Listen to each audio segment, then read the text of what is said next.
We have a grandfather clock.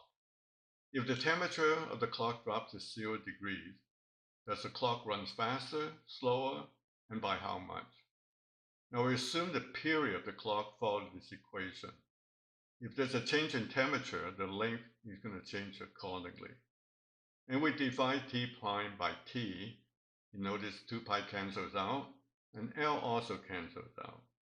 If we look up alpha, the expansion coefficient for brass, and we calculate t prime over t equals this value. T prime is less than t, so we know that the cold clock ticks faster. Now 1 second for the warm clock, since the cold clock ticks faster, it will become a little bit higher. For 1 day, the cold clock actually ticks 16 seconds faster.